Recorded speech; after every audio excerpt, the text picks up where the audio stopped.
नारायण नारायण लक्ष्मी नारायण नारायण नारायण निजमय नारायण नारायण नारायण। बोले श्री सत्यनारायण भगवान की जय, सच्चिदानंद भगवान की जय। एक समय की बात है, एक समय नैमिषारण्य तीर्थ में शौनक आदि 88,000 ऋषि मुनियों ने पुराण वेता श्री सूत जी से पूछा, हे सूत जी, इस कलयुग में वेद विद्या रहित मानवों को ईश्वर भक्ति किस प्रकार मिलेगी और उनका उद्धार कैसे होगा। हे मुनीश्वर, आप ऐसा कोई व्रत अथवा तप बताइए जिससे करने से मनुष्य थोड़े ही समय में पुण्य प्राप्त कर सके और उन्हें मनवांछित फल भी मिले। ऐसे मनोरथ पूर्ण करने वाली कथा सुनने की हमारी प्रबल इच्छा है। हो सके सर्वशास्त्र ज्ञाता श्री शिव जी बोले, हे वैष्णव में पूज्य, आप सभी ने मानव जाति के हित की बात पूछी है, अतः आप सबसे अनुरोध है, मैं उस श्रेष्ठ व्रत को अवश्य कहूँगा जिसे नारद जी ने एक समय श्री लक्ष्मी नारायण भगवान से पूछा था और लक्ष्मीपति श्री विष्णु भगवान ने मुनि श्रेष्ठ नारद जी को बताया था। उस कथा को मैं आप सबसे कहूँगा, अतः ध्यान से सुनो। एक समय योगी राज नारद जी दूसरों के हित की इच्छा से सभी लोगों में भ्रमण करते हुए मृत्युलोक में पहुँचे। यहाँ अनेक योनियों में जन्मे प्रायः सभी मनुष्यों को अपने कार्यों के अनुसार अनेक दुखों से पीड़ित देखकर उन्होंने विचार किया कि कौन यत्न करने से निश्चय रूप से प्राणियों के दुख का अंत हो सकेगा। ऐसा अपने मन में विचार कर श्री नारद जी वैकुंठ धाम पहुँचे। विष्णुलोक में नारद जी पेत वर्ण और 4 भुजाओं वाले देवों के ईश नारायण को, जिनके हाथ में शंख चक्र गदा और पद्म से सुशोभित थे तथा जो गले में वनमाला पहने हुए थे, उन्हें देखकर उनकी स्तुति करने लगे। नारद जी विष्णु जी से बोले, हे प्रभु, आप अत्यंत दुर्लभ शक्तियों से युक्त हैं, मन तथा वाणी भी आपको पाने में असमर्थ है। आपका आदि मध्य अंत कोई नहीं जानता। आप निर्गुण स्वरूप सृष्टि के कारण भक्तों के दुखों को हरने वाले हैं। आपको मेरा नमस्कार है। नारद जी से इस प्रकार की स्तुति सुनकर भगवान लक्ष्मीपति विष्णु जी बोले, हे मुनि श्रेष्ठ नारद जी, आपके मन में क्या है? आपका आगमन यहाँ किस कार्यवश हुआ है? निसंकोच कहो। तब नारद जी ने कहा, हे प्रभु, मृत्युलोक में सभी प्राणी जो अनेक योनियों में पैदा हुए हैं, अपने अपने कर्मों के द्वारा अनेक प्रकार के दुखों से ग्रस्त दुखी हो रहे हैं। हे नाथ, यदि आप मुझ पर दया रखते हैं तो कृपा कर मुझे बताइए कि उन मनुष्यों के सभी दुख थोड़े ही प्रयत्न से कैसे दूर हो सकते हैं।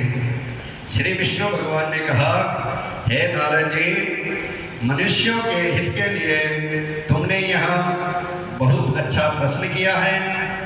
जिस व्रत के करने से मनुष्य मोह के बंधन से छूट जाता है, वह व्रत मैं तुमसे कहता हूँ। सुनो, बहुत पुण्य देने वाला, स्वर्ग तथा मृत्युलोक में दुर्लभ एक उत्तम व्रत है, जो आज मैं प्रेमवश तुमसे कहता हूँ। श्री सत्यनारायण भगवान का यह व्रत विधि विधान पूर्वक संपन्न करके मनुष्य इस धरती पर सुख भोग कर मृत्यु के उपरांत मोक्ष की प्राप्ति करता है। श्री विष्णु भगवान बोले,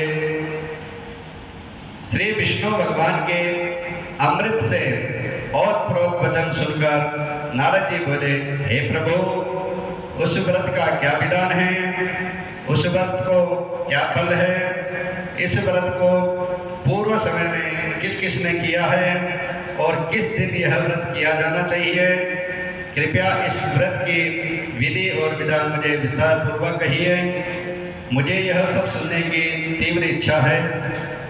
श्री विष्णु भगवान बोले, हे नारद जी, सभी प्राणियों के दुखों शोक को दूर करने वाला यह व्रत सभी स्थानों पर विजय करने वाला है, अमोघ अस्त्र है। भक्ति और श्रद्धा से युक्त मनुष्य किसी भी दिन सत्यनारायण भगवान के संध्या के समय ब्राह्मण एवं बंधु बांधव सहित धर्मपरायण होकर पूजा करें, भक्ति भाव से पूर्ण हो, नैवेद्य केले का फल, शहद, घी, शक्कर या गुड़, दूध, गेहूं का आटा, सवाया लेवे, गेहूं के अभाव में साथी का चूर्ण भी ले सकते हैं। इन सबको भक्ति भाव से संपन्न हो भगवान श्री सत्यनारायण को अर्पण करें, बंधु बांधव सहित ब्राह्मणों को भोजन कराएं, इसके पश्चात स्वयं भोजन करें। रात्रि में नित्य भजन आदि का आयोजन कर श्री सत्यनारायण भगवान का स्मरण करते हुए समय व्यतीत करें। इस तरह जो मनुष्य व्रत करेंगे उनके समस्त मनोरथ निश्चय ही पूर्ण होंगे। विशेष रूप से कलिकाल में मृत्यु लोक में यही एक उपाय है जिससे अल्प समय और कम धन में महान पुण्य की प्राप्ति हो सकती है। श्री सूत जी बोले, हे ऋषियों, जिन्होंने पहले समय में इस व्रत को किया है, अब मैं उनका इतिहास कहता हूँ, कृपया आप ध्यान से सुने। सुंदर काशीपुरी नगरी में एक अत्यंत निर्धन ब्राह्मण रहता था। वह ब्राह्मण नित्य प्रति भूख प्यास से व्याकुल होकर पृथ्वी पर भ्रमण करता था। ब्राह्मणों से प्रेम करने वाले श्री विष्णु भगवान ने ब्राह्मण को दुखी देखकर एक एक बूढ़े ब्राह्मण का रूप धारण करके उस दुखी व निर्धन ब्राह्मण के समक्ष पहुंचकर आदर से पूछा, हे विप्र, तुम नित्य प्रति ही दुखी होकर पृथ्वी पर क्यों घूमते हो? हे श्रेष्ठ ब्राह्मण, यह सब मुझसे कहो, मैं तुम्हारी कथा सुनना चाहता हूँ। दरिद्र ब्राह्मण बोला, मैं एक निर्धन ब्राह्मण हूँ, भिक्षा के लिए नित्य प्रति पृथ्वी पर विचरता हूँ। हे भगवान, यदि आप इस समस्या से छुटकारा पाने का कोई उपाय जानते हो तो कृपा कर मुझसे कहें। वृद्ध ब्राह्मण के रूप में विष्णु जी बोले, हे ब्राह्मण श्रेष्ठ, श्री सत्यनारायण भगवान मनोवांछित फल देने वाले हैं, अतः तुम उनका पूजन करो। इस व्रत को करने से मनुष्य दुखों से मुक्त हो जाता है। दरिद्र ब्राह्मण को व्रत का सारा विधान कहकर बूढ़े ब्राह्मण का रूप धारण करने वाले श्री सत्यनारायण भगवान अंतर्ध्यान हो गए। जिस व्रत के विषय में मुझे वृद्ध ब्राह्मण ने बतलाया था, मैं उस व्रत को अवश्य ही करूंगा, ऐसा मन में निश्चय कर वह निर्धन ब्राह्मण अपने घर पहुंचा। परंतु उस रात्रि उस ब्राह्मण को नींद नहीं आई। अगले दिन वह जल्दी उठा और श्री सत्यनारायण भगवान का ध्यान कर उनका व्रत करने का निश्चय कर भिक्षा मांगने के लिए चल दिया। उस दिन उस दरिद्र ब्राह्मण को भिक्षा में बहुत सा धन मिला, जिससे उसने पूजन का सब सामान खरीदकर घर आकर अपने बंधु बांधवों के साथ भगवान श्री सत्यनारायण का व्रत किया, जिसके करने से वह दरिद्र ब्राह्मण सब दुखों से छूटकर अनेक प्रकार की संपत्तियों से युक्त हो गया। तब से वह प्रत्येक मास व्रत करने लगा। श्री सत्यनारायण भगवान के व्रत को जो मनुष्य शास्त्र विधि के अनुसार श्रद्धा पूर्वक करेगा, वह सब पापों से मुक्त होकर मोक्ष को प्राप्त होगा। आगे जो मनुष्य पृथ्वी पर श्री सत्यनारायण भगवान का व्रत करेगा वह अपने सभी दुखों से छूट जाएगा। इस तरह नारद जी से सत्यनारायण भगवान का कहा हुआ व्रत मैंने तुमसे कहा। हे विप्र, अब आप और क्या सुनना चाहते हैं, मुझसे कहें।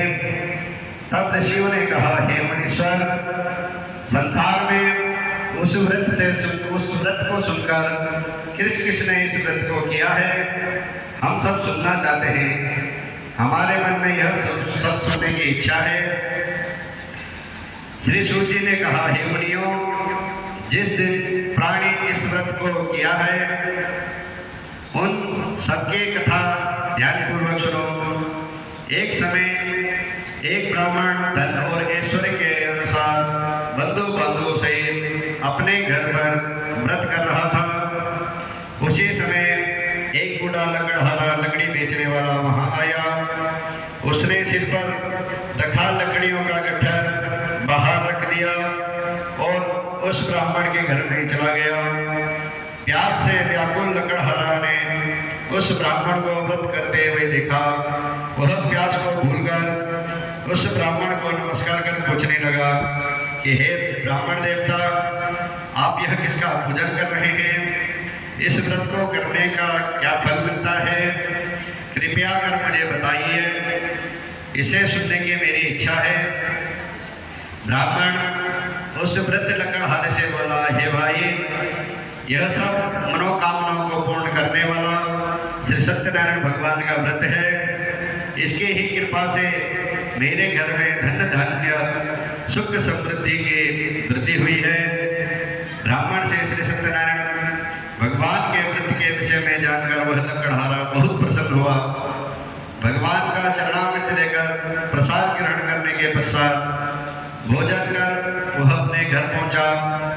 अगले दिन लकड़हारे ने अपने मन में संकल्प किया कि आज नगर में लकड़ी बेचने पर जो धन मिलेगा उसी से मैं भगवान श्री सत्यनारायण जी का उत्तम व्रत करूंगा, विधि पूर्वक करूंगा। ऐसा मन में विचार कर वह लकड़हारा लकड़ियों का गट्ठर अपने सिर पर रखकर जिस नगर में धनवान लोग रहते थे उस नगर में गया। उस दिन उसे उन लकड़ियों का दाम पहले दिन से चौगुने मिला। तब वह बूढ़ा लकड़हारा अति प्रसन्न हो पके केले के फली, शक्कर, शहद, दूध, घी, दही और गेहूं का चूर्ण इत्यादि सामान श्री सत्यनारायण जी के व्रत हेतु लेकर अपने घर गया।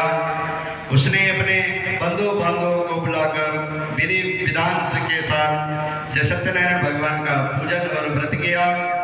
उस व्रत के प्रभाव से वह बूढ़ा लकड़हारा धन पुत्र आदि से युक्त हो संसार के समस्त सुख भोग कर अंत में वैकुंठ धाम को चला गया। बोले श्री सत्यनारायण भगवान की जय।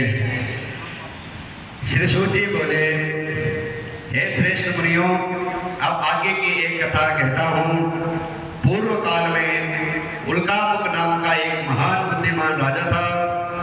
वह सत्यवक्ता और जितेंद्रिय था। वह प्रतिदिन देव स्थान पर जाकर गरीबों को धन देकर उनके कष्टों को दूर करता था। उनकी पत्नी कमल के समान मुख वाली सती साध्वी थी। भद्रशिला नदी के तट पर राजा ने श्री सत्यनारायण भगवान का व्रत किया। उस समय वहां साधु नाम का एक वैश्य व्यापारी आया। उसके पास व्यापार हेतु बहुत सा धन था।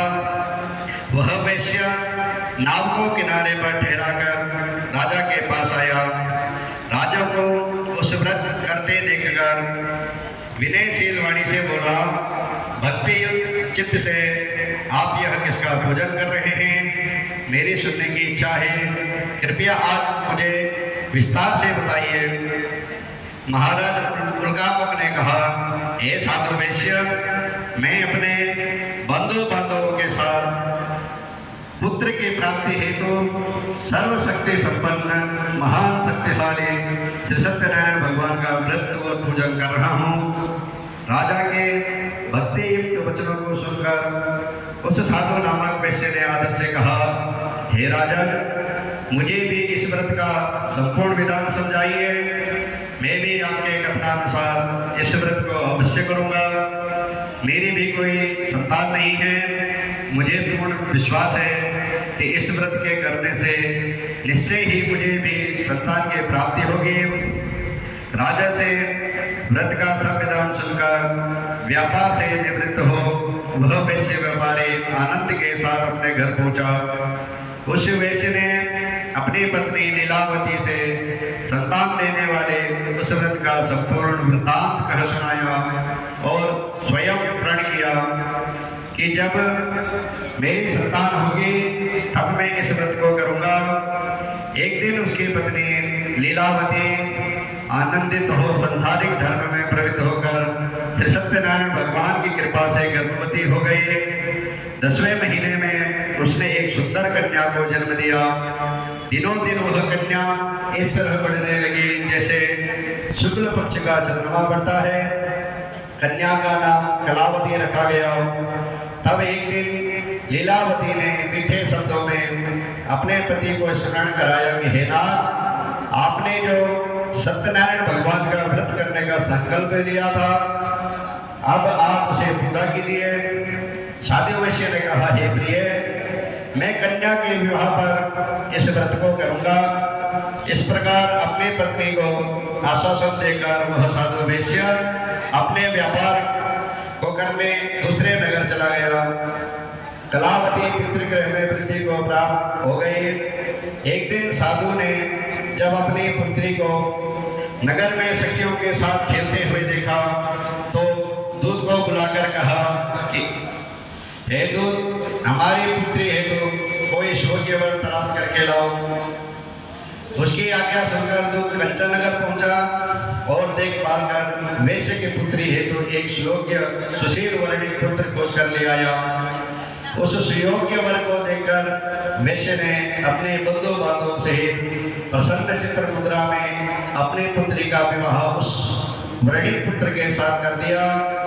परंतु दुर्भाग्यवश वह विवाह के समय भी श्री सत्यनारायण भगवान का व्रत करना भूल गया। इस पर श्री सत्यनारायण भगवान क्रोधित हो गए। उन्होंने वैश्य को श्राप दे दिया, तुम्हें दारुण दुख प्राप्त होगा। अपने कार्य में दक्ष वैश्य अपनी जमाई सहित नाव को लेकर व्यापार के लिए समुद्र के समीप स्थित रत्न सागरपुर नामक नगर में पहुंचा। दोनों ससुर जमाई चंद्रकेतु राजा के नगर में व्यापार करने लगे। एक दिन भगवान सत्यनारायण की माया से प्रेरित एक चोर राजा का धन चुराकर भागा जा रहा था। राजा के सैनिकों को देखकर पीछे तेजी से आते देखकर चोर ने घबराकर राजा के धन को वही नाव में चुपचाप रख दिया। वहां वे दोनों ससुर जमाई ठहरे हुए थे और स्वयं वहां से भाग गया। जब सैनिकों ने उस वैश्य के पास राजा के धन को रखा हुआ देखा तो दोनों को बांधकर राज दरबार में ले गए और राजा के समीप उन दोनों ससुर जमाई को ले जाकर बोले, हे राजन, हम ये दो चोर पकड़ कर लाए हैं, देखकर आज्ञा ले। तब राजा ने उनकी बात सुने बिना ही उन्हें कारागार में डालने की आज्ञा दे दी। इस प्रकार निर्दोष होते हुए भी राजा की आज्ञा से उन्हें कठिन कारावास में डाल दिया गया तथा उनका सारा धन छीन लिया गया। बोलिए श्री सत्यनारायण भगवान की जय। श्री सत्यनारायण भगवान के श्राप के कारण साध्यो वैश्य की पत्नी लीलावती व पुत्री कलावती के घर पर अत्यधिक दुखी हुई। उनके घर में रखा धन चोर चुरा कर ले गए। शारीरिक व मानसिक पीड़ा तथा भूख प्यास से अति दुखित हो भोजन की चिंता में लीलावती की कन्या कलावती एक ब्राह्मण के घर गई। उसने ब्राह्मण को सत्यनारायण भगवान का व्रत करते हुए देखा। उसने कथा सुनी तथा प्रसाद ग्रहण कर रात्रि में घर गई। लीलावती ने अपनी पुत्री कलावती से पूछा, हे पुत्री, तू अब तक कहाँ रही और तेरे मन में क्या है? कलावती बोली, हे माता, मैं ब्राह्मण के घर कुछ भोजन के लिए गई थी। मैंने वहाँ श्री सत्यनारायण भगवान का व्रत होते देखा, इसलिए मुझे वहाँ देर हो गई। कन्या के वचनों को सुनकर लीलावती श्री सत्यनारायण भगवान के पूजन की तैयारी करने लगे। उसने परिवार और बंधु बांधव सहित श्री सत्यनारायण भगवान का पूजन और व्रत किया और वर मांगा कि मेरे पति और दामाद शीघ्र घर लौट आएं और साथ ही अपने अपराधों के लिए श्री सत्यनारायण भगवान से क्षमा याचना की। श्री सत्यनारायण भगवान जी की लीलावती के व्रत और पूजन से अत्यंत प्रसन्न हुए और उन्होंने राजा चंद्रकेतु को स्वप्न में दर्शन देकर कहा, हे राजन, जिस दोनों वेश्य को तुमने बंदी बना रखा है वे निर्दोष हैं, उन्हें प्रातः ही छोड़ दो। उनका सब धन जो तुमने ग्रहण किया है उसे लौटा दो, अन्यथा मैं तेरा धन, राज्य, पुत्र आदि सब नष्ट करूंगा। राजा को ऐसे वचन सुनकर भगवान अंतर्धान हो गए। प्रातः काल राजा चंद्रकेतु ने सभा में सबको अपना स्वप्न सुनाया और सैनिकों को आज्ञा दी कि दोनों वर्णित पुत्रों को कैद से मुक्त कर सभा में लाया जाए। दोनों ने आते ही राजा को प्रणाम किया। राजा ने कोमल वचनों से उनका सत्कार करते हुए कहा, हे महानुभावों, तुम्हें दुर्भाग्यवश ऐसा कठिन दुख प्राप्त हुआ है। अब तुम्हें कोई भय नहीं है, तुम अब मुक्त हो। ऐसा कहकर राजा ने उनको नए नए वस्त्र आभूषण पहनाए और उनका जितना भी धन लिया था उसे 2 गुना करके लौटाकर आदर से विदा किया। दोनों वैश्य अपने घर को चल दिए। बोलिए श्री सत्यनारायण भगवान की जय। श्री सूर्य जी बोले, वैश्य ने मंगलाचार करके यात्रा आरंभ की और अपने नगर को चला। उनके थोड़ी दूर जाने के बाद दंडी वेशधारी श्री सत्यनारायण भगवान ने उनसे पूछा, हे साधु, तेरी नाव में क्या है? अभिमानी मुरली हंसता हुआ बोला, हे दंडी, आप क्यों पूछ रहे हो? क्या धन लेने की इच्छा है? मेरी नाव में तो बेल और पत्ते भरे हैं। वैश्य का कठोर वचन सुनकर दंडी वेशधारी श्री सत्यनारायण भगवान ने कहा, तुम्हारा वचन सत्य हो।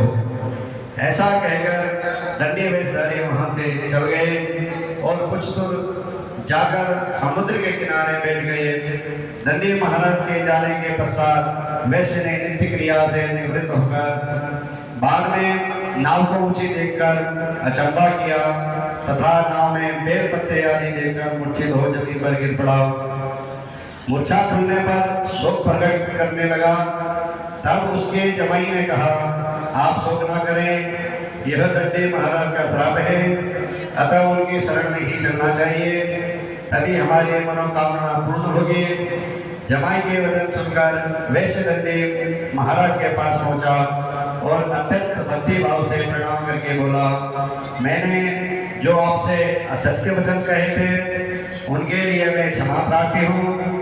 ऐसा कहकर वह बहुत दुखी होकर रोने लगा।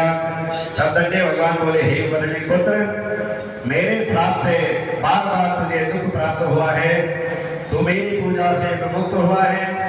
वैश्य ने कहा, हे भगवान, आपके माया से ब्रह्मा आदि देवता भी आपके रूप को नहीं जान पाते, तब मैं अज्ञानी भला किसे जान सकता हूँ? आप प्रसन्न होइए, मैं अपनी सामर्थ्य के अनुसार आपके पूजन करूँगा।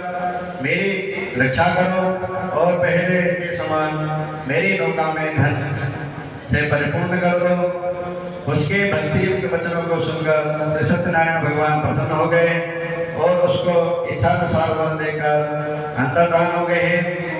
तब ससुर जमाई दोनों ने नाव पर आकर देखा कि नाव धन से पूर्ण है। फिर वह भगवान सत्यनारायण का पूजन कर साथियों से अपने नगर को चल दिए। जब वह अपने नगर के निकट पहुंचा तब उसने एक दूत को अपने घर भेजा। दूत ने वैश्य के घर जाकर उसकी पत्नी को नमस्कार किया और कहा, आपके पति अपने दामाद सहित इस नगर के समीप आ गए हैं।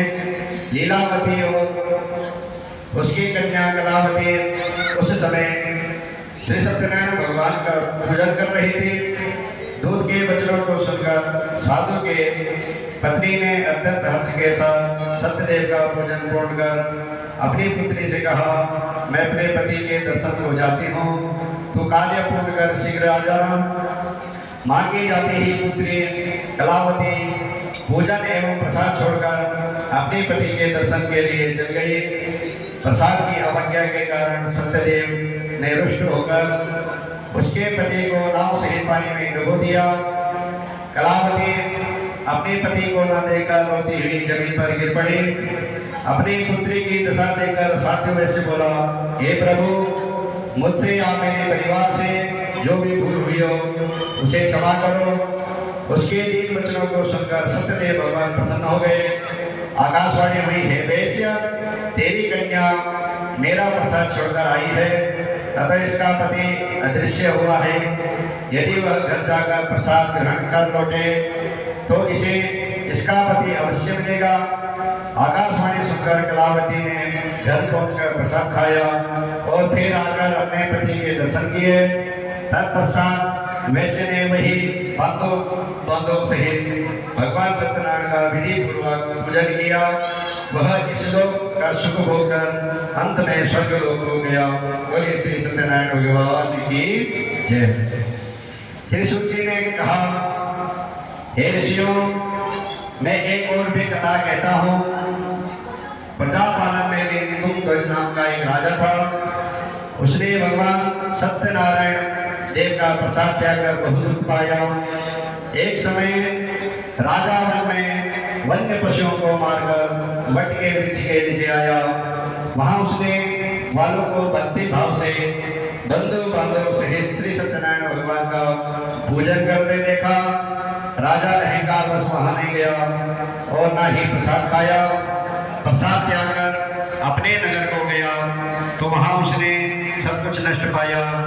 वह समझ गया कि यह सब सत्यनारायण भगवान की ही कृपा है।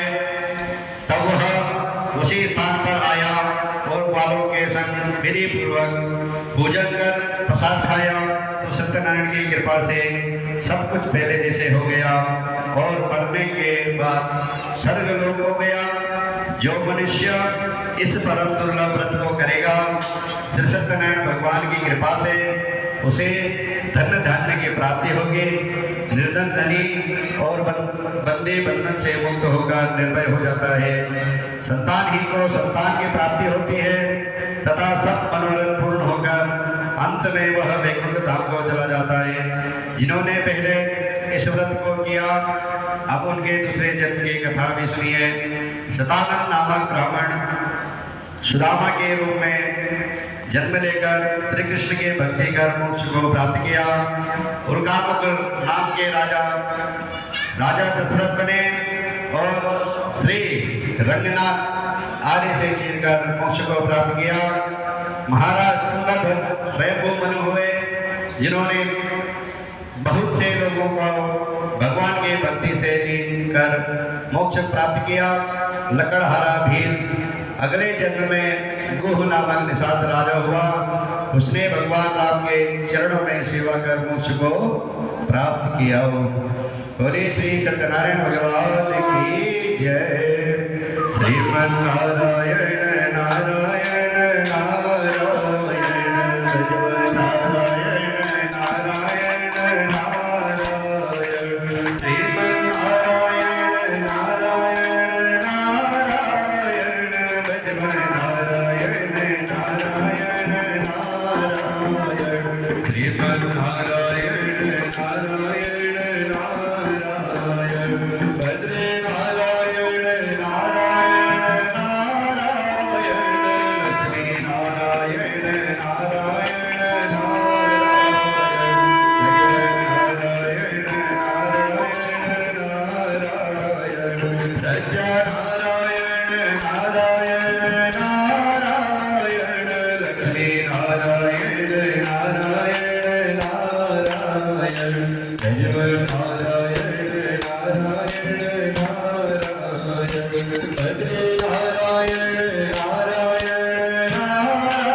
श्रीमन्नारायण नारायण नारायण